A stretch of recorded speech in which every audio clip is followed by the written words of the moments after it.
জাতীয়তাবাদী দলের প্রতিষ্ঠাতা ৭১-এর মুক্তিযুদ্ধে এই চট্টগ্রাম থেকে কিন্তু স্বাধীনতার ঘোষণা দিয়েছিলেন। যখন সবাই পালিয়ে গিয়েছিল এই বিপ্লব উদ্যান থেকে, ওই রিভোল্ট বলে মুক্তিযুদ্ধের সূচনা করেছিলেন। কালুরঘাট বেতার কেন্দ্র থেকে I major Zia do hereby proclaim the independence of Bangladesh বলে মুক্তিযুদ্ধের স্বাধীনতার ঘোষণা দিয়েছে। কাজে এগুলো ইতিহাস, এগুলি থেকে আপনি কখনো প্রোপাগান্ডা দিয়ে এগুলিকে ঠেকে রাখতে পারবেন।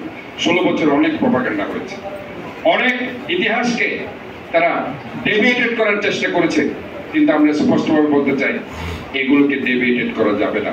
যেভাবে জুলাই আগস্টে দেশ নায়ক তারেক রহমানের যে ভূমিকা, সেটাকে কখনো বিচ্ছিন্ন করা যাবে না।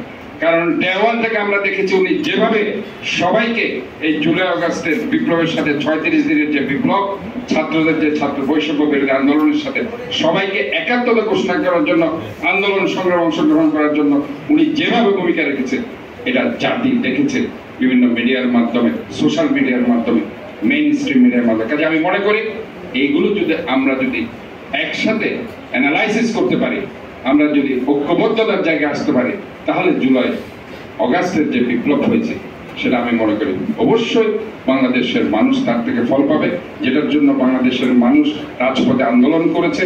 মানুষের যে অন্ন, বস্ত্র, বাসস্থান, শিক্ষা, স্বাস্থ্য, কথা বলার অধিকার, আইনের শাসন, মানবাধিকার, বিচারের অধিকার, ভোটের অধিকারের জন্য সংগ্রাম করেছে, সে অধিকারগুলো প্রতিষ্ঠিত হবে।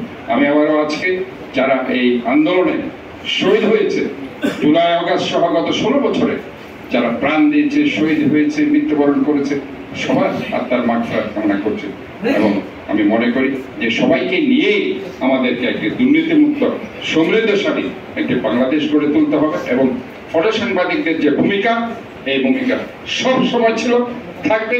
তারা অনেকে ত্যাগ স্বীকার করেছে, অনেকে মৃত্যুবরণ করেছে, অনেকের পরিবার আজকে নিঃস্ব হয়ে গেছে, অসহায় হয়ে গেছে।